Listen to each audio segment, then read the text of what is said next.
A atração a seguir é recomendada para todas as idades.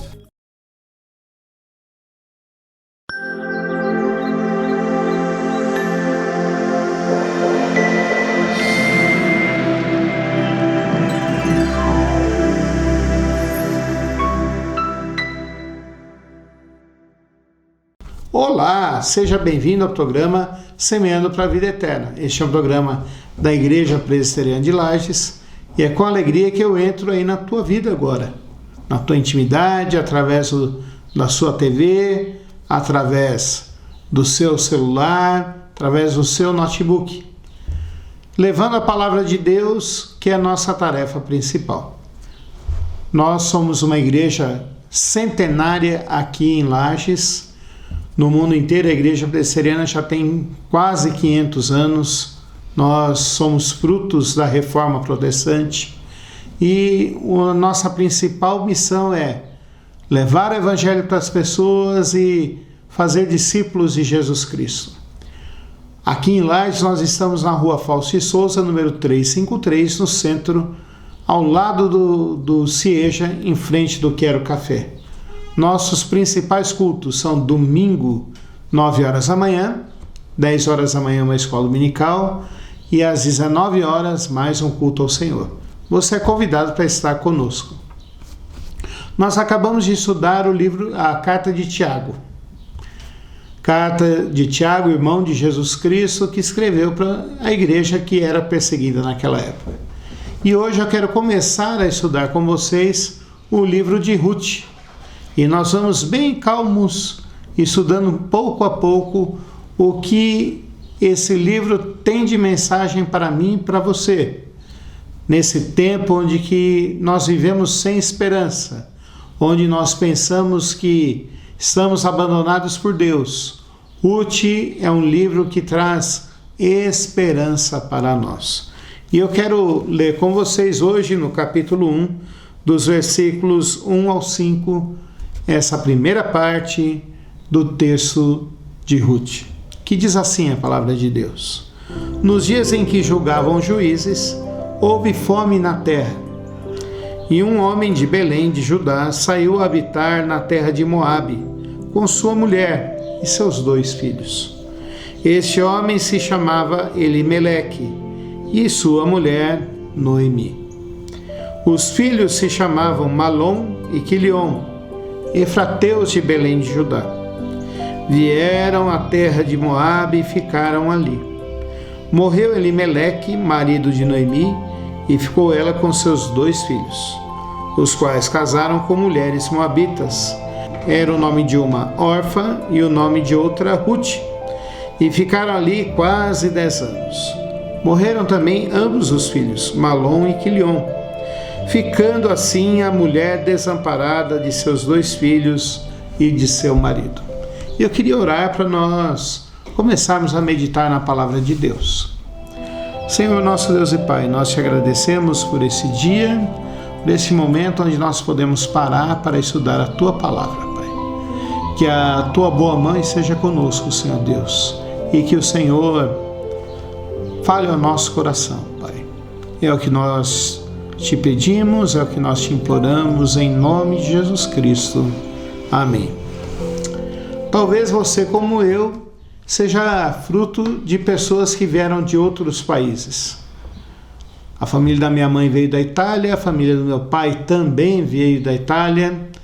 Então eu sou descendentes italianos.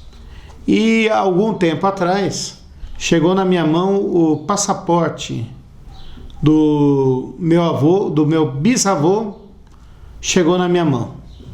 E chegou também na minha mão um manifesto do navio que ele veio para o Brasil. E algo me chamou a atenção. Naquela época, 130 anos atrás, as pessoas viviam até os 40, 50 anos. Quem vivia até os 55 anos já estava velho. As pessoas, nós íamos nos enterros e falavam assim, isso até 40 anos atrás, que eu vi isso. Morreu com 60 anos, morreu de velhice, né? Agora imagine há 130 anos atrás, você com 45 anos, pegar a sua esposa, pegar os seus 6 filhos e entrar no navio e vir para cá, para tentar fazer a sua vida. Foi isso que aconteceu com a família do meu pai. Meu bisavô e meu avô era criança, vieram de lá. E assim começou a saga da minha família aqui. Da parte da minha mãe também foi isso. E um dia eu comecei a ligar os pontos, né, a expectativa de vida e tudo mais, eu cheguei à seguinte conclusão: eles vieram porque estavam passando fome e poderiam morrer a qualquer momento. Essa é a história da maioria dos imigrantes. A maioria dos imigrantes saíram das suas terras porque há 130 anos, 140 anos, 100 anos, 90 anos atrás, a Europa passava fome.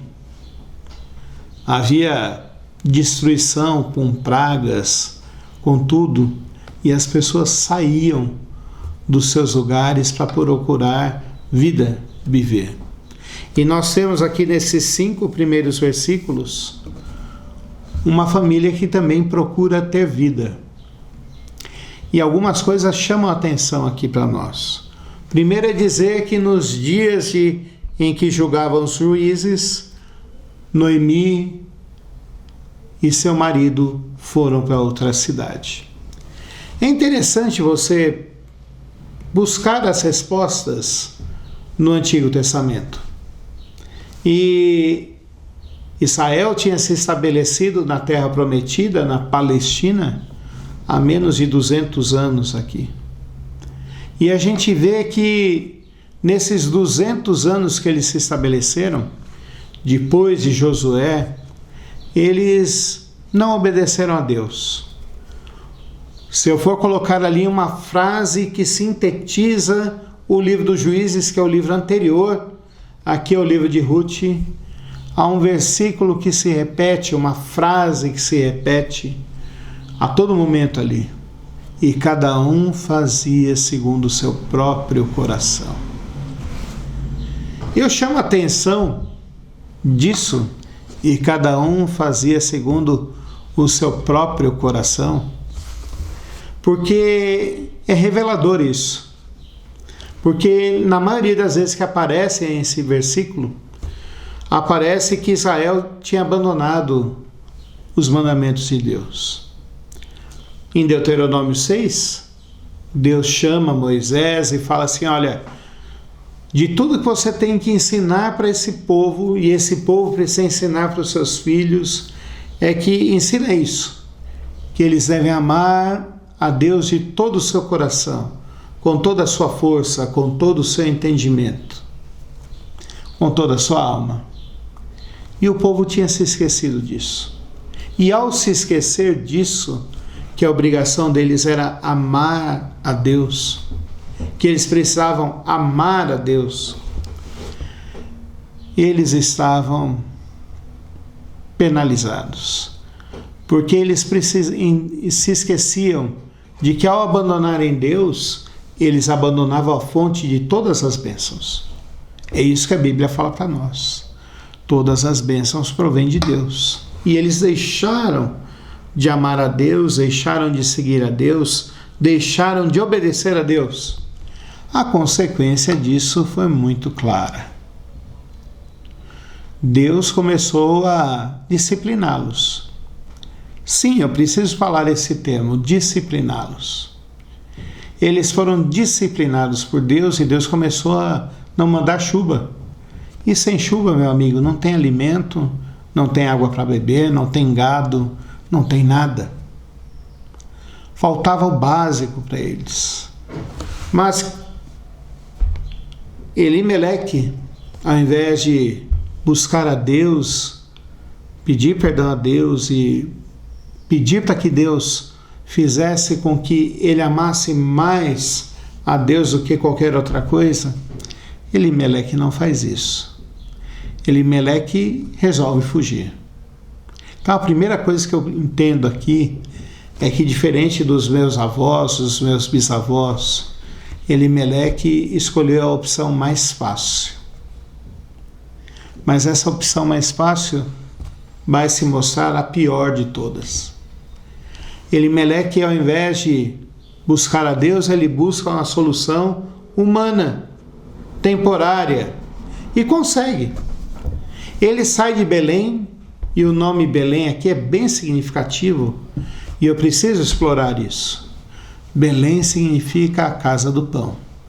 E começou a faltar pão na casa do pão. Olha só que incoerência. É como se eu fosse hoje na padaria, numa padaria aqui, e falasse assim: tem pão? Não, não tem mais. O que eu vou comer? Não sei. Era isso que estava acontecendo. E eles vão para os Moabitas. Moabe tinha algum parentesco com o povo de Israel. Eles eram frutos do incesto com as filhas de Ló. Talvez você não se lembre, mas é bom se lembrar. Quando os funcionários de Ló brigaram com os funcionários de Abraão, Ló escolheu ir para as campinas de Sodoma e Gomorra. Chegou lá, Deus pesou a mão sobre ele, ele entendeu que ali não era um lugar bom e começou a orar para Deus mudar aquela cidade. Mas Deus não queria mudar aquela cidade, Deus queria destruir, fazer de exemplo. Quando eles estavam saindo, Deus tirou eles através do anjo do Senhor, os conduziu para fora. O anjo virou para a família de Ló e falou: não olhem para trás, senão vocês vão virar uma estátua. A mulher de Ló não entendeu isso e olhou, e virou uma estátua. As filhas ficaram preocupadas, porque falaram assim: nós não vamos nos casar, não vai ter descendência do pai e tudo vai se acabar. Resolveram, deram pileque, fizeram o pai beber e deram uma bebedeira no pai. E depois uma teve relações com o pai, no dia seguinte bebedaram de novo o pai e a outra teve relações. E disso aí nasceram os Moabitas. Já deu para perceber que, apesar de serem parentes de Abraão, parentes de Israel, não amavam a Deus e faziam as coisas do seu próprio jeito. Mas foi para lá que Elimeleque resolve ir, porque lá tinha alimento. Mas a fome chega lá também. A peste chega lá. Nós não sabemos qual o motivo da morte de Elimeleque, mas nós sabemos que ele morreu. Ficaram os filhos, que têm nomes esquisitos e significados mais terríveis ainda. Malom e Quilom. Aliás, Malom e Quilion, que significam dor e sofrimento. Olha só você colocar o nome dos filhos de dor e sofrimento. Eu não sei você, qual foi o processo que você fez para colocar o nome dos seus filhos. Lá em casa a gente sempre tentou colocar um nome agradável. Por exemplo, o nome de um dos meus filhos é Deus é o meu juiz. O da filha também tem um significado bonito. Agora, você colocar o nome dos filhos de dor e sofrimento expressa que a melhor opção que você fez, a opção que você achava que era melhor, não se concretizou. A gente vê aqui que depois de 10 anos, primeiro morreu Elimeleque, depois Quilion e Malom. Todos morreram. O que havia de esperança na família não há mais. Deixaram 2 viúvas, Ruth e Orfa, e sem esperança alguma. Se hoje já é difícil a vida de uma pessoa viúva, imagine naquela época. Era tudo terrível. E aqui eu começo a ver e perceber que muitas vezes as coisas que a gente tenta planejar e tenta solucionar com as nossas próprias mãos trazem resultados terríveis para nós. Trazem resultados terríveis. Elimeleque e sua família deveria ter ido buscar a Deus e pedir a Deus para que Deus transformasse a vida deles. Mas eles resolveram fugir de lá. Muitas vezes a gente também tem essa mania de resolver os nossos problemas do nosso jeito. Tem gente que fala assim, eu resolvo na força. Mas nem tudo na força a gente consegue resolver. Tem gente que fala, eu vou resolver na bala. Eu vou pegar minha cartucheira e vou resolver. Mas a gente vê que resolver na cartucheira traz prejuízo para nós. Uns falam assim, não, eu vou resolver isso com a minha própria inteligência. E a gente vê que os resultados são terríveis. Algumas coisas importantes aqui que eu tiro desse texto para mim e para você hoje é que nós não podemos buscar soluções por nós mesmos. Nós precisamos primeiro orar e buscar a Deus. Nossas soluções precisam ser regadas à oração. Quando a gente ora primeiro, antes das coisas acontecerem, nós estamos dizendo que dependemos de Deus. Dependo de Deus a cada momento, a cada segundo. Por isso que eu estou orando e pedindo a graça de Deus. Dependo de Deus e por isso eu dependo da sua sabedoria. Porque eu não sei o que eu devo fazer ou não. Ele devia ter orado a Deus e devia ter buscado a Deus. A segunda coisa que eu aprendo desse texto aqui, desses 5 versículos aqui hoje, é que uma solução que não te leva até a Deus não é solução. É uma armadilha. Pastor Paulo, por que você está dizendo isso? Porque a gente precisa entender que Deus é a fonte de toda a vida. Quando a gente foge dessa fonte, nós vamos cair numa armadilha. Um dos versículos dos Salmos diz assim para a gente: quem teme ao homem cai em armadilhas, mas quem teme a Deus está seguro. Não adianta a gente tentar ficar buscando soluções, tentando buscar coisas que nós nunca vamos receber. Nós vamos confiar e buscar em Deus. Terceira lição que eu tiro aqui para a gente é que algumas escolhas para nós vão ter consequências. Pastor, não são todas as questões trazem consequências para nós, mas algumas são mais graves. Veja só, tentar fugir da fome lá de Belém levou eles para Moabe, um lugar que já era terrível, que eles não amavam e não buscavam a Deus. Um lugar que já tinha acontecido, a origem já tinha sido ruim. E não tinha sido ressignificado, não tinha sido restaurado. Mas era tudo ruim. E eles escolheram ir para lá. A consequência foi a morte de todos os homens da família. Pastor, morreram só os homens? Sim, é isso que a Bíblia diz. Morreram só os homens da casa.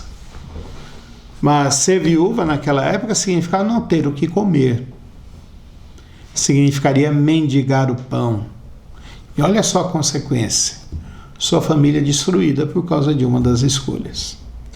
Mas o livro de Ruth não para por aqui. O livro de Ruth continua e vai mostrar que há redenção, que há esperança, que há alegria. Talvez essa primeira mensagem faça você pensar e refletir que talvez não tenha mais saída para você. Mas eu quero dizer uma coisa para ti. Em Jesus Cristo há esperança. Em Jesus Cristo há vida. Em Jesus Cristo há cuidado de Deus. Vamos orar? Senhor, nosso Deus e Pai, nós te agradecemos por esse dia, te agradecemos por parar, pensar e meditar nesse trechinho do livro de Ruth, Pai. Te imploramos que o Senhor nos abençoe, te imploramos que o Senhor nos guarde, te imploramos que o Senhor nos dê esperança. Hoje saímos tristes porque vimos o nosso erro, o nosso pecado, mas sabemos que há esperança para nós em Jesus Cristo. Abençoa-nos, Pai, cuida de nós, é a nossa oração em nome de Jesus Cristo. Amém. Eu quero convidar você para continuar com a programação da Nova Era TV. Até o próximo programa e estou te esperando para uma visita lá na nossa igreja, na Rua Fausto Souza, número 353, no centro, aos domingos, 9 horas da manhã e 19 horas. Deus te abençoe e até o próximo programa.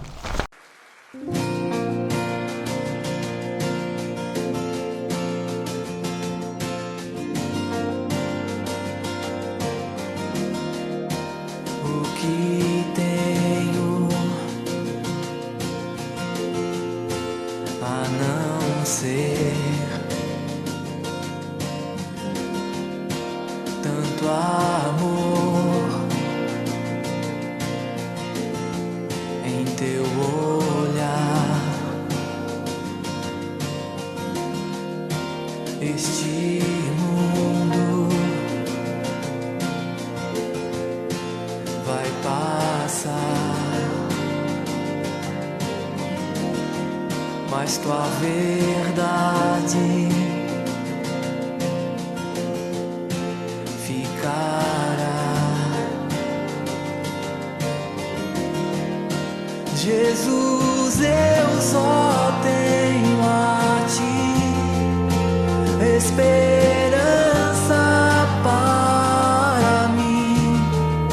Se estou triste, minha fé está em ti.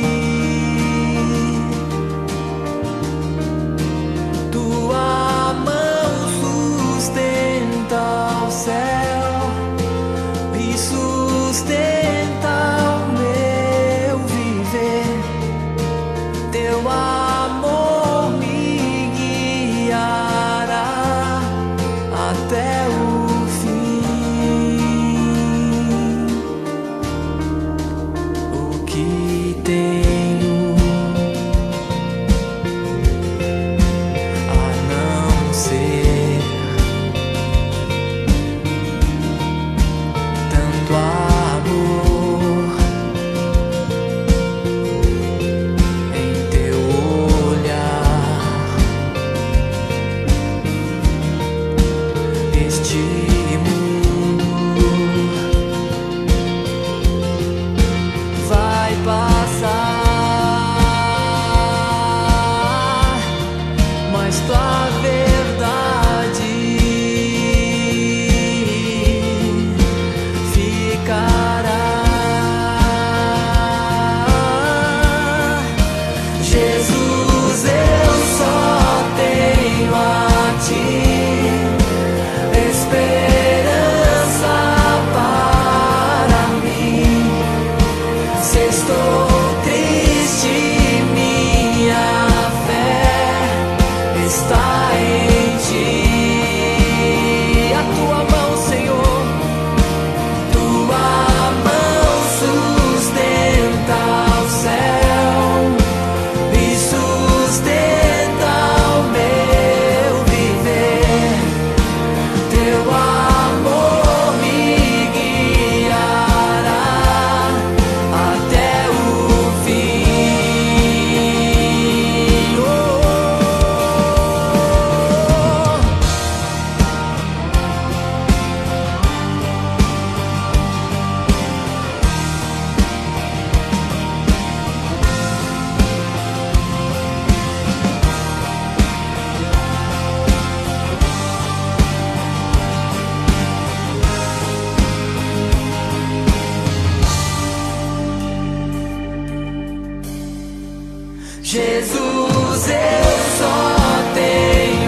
Eu só tenho a ti, Senhor.